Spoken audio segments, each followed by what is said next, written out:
#Ask Dr. John Watts అని type చేసి మీ questions అడగండి, తప్పకుండా రిప్లై చేస్తాను. జ్యోతి జో 4807, సార్ నా హెయిర్ లాంగ్ అండ్ థిక్ ఉండేది, బట్ ఒక 6 months నుండి ఫుల్ హెయిర్ ఫాల్ అవుతుంది, బాగా పల్చగా అయిపోయింది, please any solution or any shampoo suggest చేయండి. మనము జనరల్గా గమనిస్తూ ఉంటాము, మగవాళ్ళకి హెయిర్ ఎంత పెంచినా కూడా హార్డ్లీ ఒక లెంత్ వరకు పెరుగుతుంది.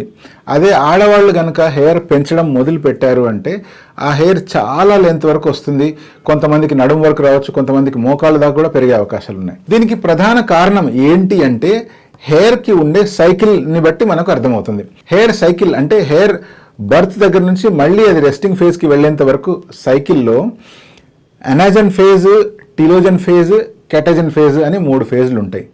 ఈ 3 ఫేజెస్లో ఎనాజన్ ఫేజ్ అనేటువంటిది ఏదైతే ఉంటుందో అది యాక్టివ్లీ గ్రోయింగ్ ఫేజ్ అనమాట.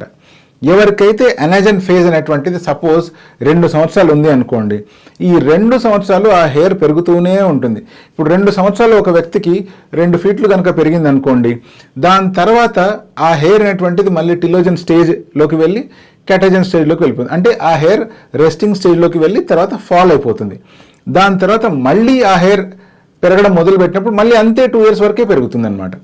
ఇదే కొంతమందిలో ఏమవుతుందంటే ఈ ఎనాజన్ ఫేజ్ అనేటువంటిది 4 సంవత్సరాలు లేదా 5 సంవత్సరాలు, ఆడవాళ్ళకైతే 8 సంవత్సరాల వరకు కూడా ఉండే ఛాన్స్ ఉంది. అటువంటప్పుడు ఈ హెయిర్ కనుక మనం ప్రాపర్ న్యూట్రిషన్, ప్రాపర్ కేర్ అందించగలిగితే ఈ హెయిర్ 8 years వరకు అలా ఎనాజన్ ఫేజ్లో, గ్రోత్ ఫేజ్లోనే ఉండే ఛాన్స్ ఉంది. అటువంటప్పుడు మనం కట్ చేసినా కూడా అది చాలా లెంత్ వరకు పెరిగే ఛాన్స్ ఉంది. సో ఇదే కారణము ఆడవాళ్ళకి లాంగ్ హెయిర్ ఉండడానికి అండ్ మగవాళ్ళకి కొంచెం షార్ట్ హెయిర్ ఉండడానికి. అంటే మగవాళ్ళకి ఎనాజన్ ఫేజ్ యూజువల్గా 2 to 4 years మాత్రమే ఉంటుంది. అదే ఆడవాళ్ళకైతే 2 years నుంచి 8 years వరకు ఉండే ఛాన్స్ ఉంది. మీరు ప్రత్యేకించి అడిగిన ప్రశ్న ఏంటంటే ఇంతకుముందేమో బాగా లాంగ్ హెయిర్ ఉండేది, బట్ ఇప్పుడు చాలా ఫాల్ అయిపోతుంది.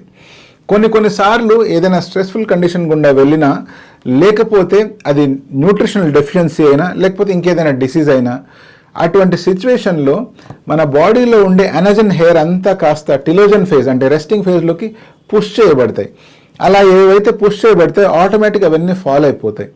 అవి ఫాల్ అయినంత మాత్రాన మళ్ళీ మీకు పల్చగైపోయి జుట్టు పెరగదు అని ఏమీ కాదు. మళ్ళీ మీరు ప్రాపర్ న్యూట్రిషన్ తీసుకోగానే ఆటోమేటిక్గా హెయిర్ యథావిధిగా గ్రో అవుతుంది అండ్ లెంత్ కూడా వస్తుంది. బట్ లెంత్ రావడానికి డెఫినెట్గా టైం తీసుకుంటుంది. చాలాసార్లు ఎటువంటి మెడికేషన్ లేకుండా simple diet and nutrition and good life స్టైల్తో ఇది సాధించవచ్చు.